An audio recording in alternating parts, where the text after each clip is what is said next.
In 1959, the United Nations General Assembly adopted the Declaration of the Rights of the Child. That marks the first major international consensus on the fundamental principles of children's rights.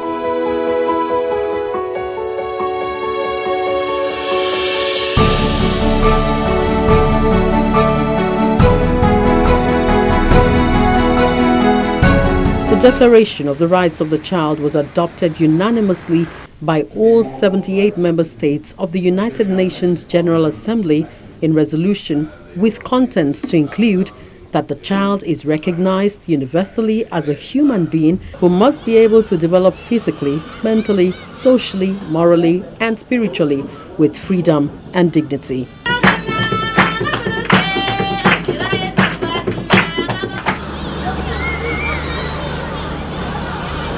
The Declaration of the Rights of the Child lays down 10 principles, which includes the right to equality without distinction on account of race, religion, or national origin, the rights to special protection for the child's physical, mental, and social development, the right to a name and a nationality, the right to adequate nutrition, housing, and medical services, the right to special education and treatment when a child is physically or mentally handicapped, the right to understanding and love by parents and society, the right to recreational activities and free education, the right to be among the first to receive relief in all circumstances, the right to protection against all forms of neglect, cruelty, and exploitation, the right to be brought up in a spirit of understanding, tolerance, friendship among people, and universal brotherhood.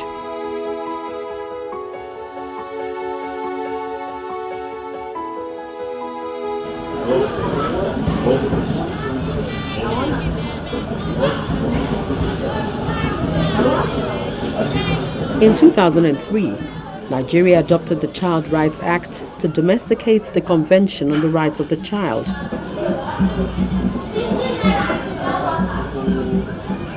Although the law was passed at the federal level, it is only effective if state assemblies also enact it.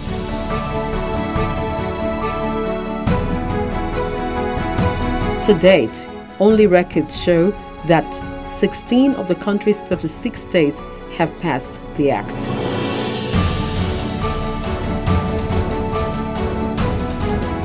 The landmark legislative achievement is yet to be fully translated into improved legal protection, as Nigeria has been unable to deal with several issues hindering the protection of rights of children, such as children living on the streets, children affected by conflict, drug abuse, human trafficking, and weaknesses of the juvenile justice system.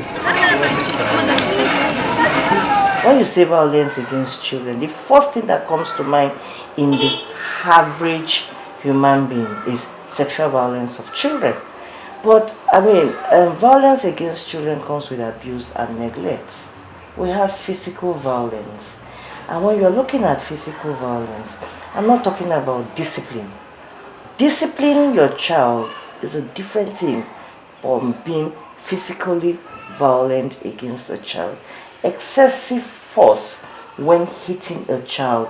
You beat a child so much so that you say to the child, I'll beat you until you see your blood. I'll beat you and leave a mark so that every time you look at that mark, you would remember that you were beaten for this reason. So that is deliberate. Deliberate, you are inflicting bodily injury on that child. That is what we look at when we talk about physical violence. Then we look at verbal violence against a child. You look at your child and you tell your child, you are a good-for-nothing individual. Mothers will say to children, had I known when I was pregnant, I would have aborted you. Those kind of things leaves a scar in a child, and it makes them become psychologically and emotionally traumatized. When I see a child who is extremely quiet, I get very worried. I try to probe into that child, and many a times whatever it's in my mind always comes out to play. Because by the time you sit with the child and you talk with the child opens up to tell you that my mom says this or my dad says this about me, and I do not know if that is really true. That is what we call, verbally abusing your children, that now translates into emotional and psychological abuse. You understand? Then we have the sexual abuse of children, which to me really is about 20%. I may be wrong, but it's about 20% of whatever form of violence our children are going through on a daily basis. When you deny your child of education, when you make your child go and start to hawk, many parents, mostly in the rural, even in our urban community, children are now beginning to take the roles of parents. Children are now the breadwinners. They go out to fend for the family. Whatever sales they make at any particular time is what puts food on the table. Parents will say to children, if you do not go and hawk, there's no way I can meet up with your educational responsibility. That child did not beg to come into this world. And if as a parent you do not know your duties as a parent, then you start to ask yourself why. Violence against children is not someone else's problem. It is everyone's problem. Last September, Nigeria made a commitment at the highest level to end violence against children when the President of Nigeria, His Excellency Muhammadu Buhari, launched the Year of Action to End Violence Against Children. However, His Excellency also recognized that while national level commitments are important, how these commitments are translated into action at state, local government, and ward level is critical. Therefore, he called upon every state in Nigeria to launch their own campaigns. What I would normally say is that you hardly go a day without getting a report. And it's a bit difficult for us to say, is it on the increase? Or is it that people are getting more aware and are talking about it?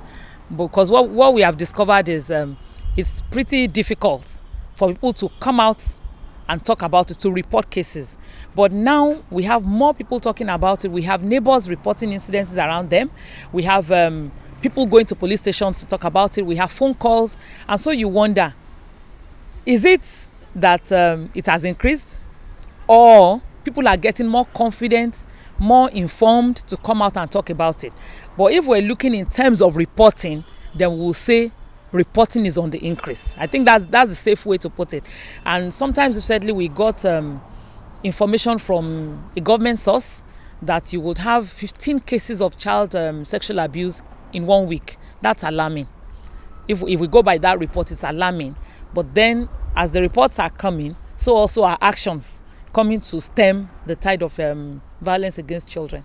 We have some laws in place, but government must show more commitment in terms of putting the laws in place, in terms of having policies that's on the part of government. That's the role of government. Government must also show some commitment in terms of actions. Beyond that, all of us must see this issue as a fight against our future, and we must all stand, everybody, all adults must take responsibility for the care of children, and we should all pay attention to it. And then we should also begin to have in place policies, activities that will involve the children themselves. When children are informed, they know they can protect themselves. That's very important. Self-protection is quite important.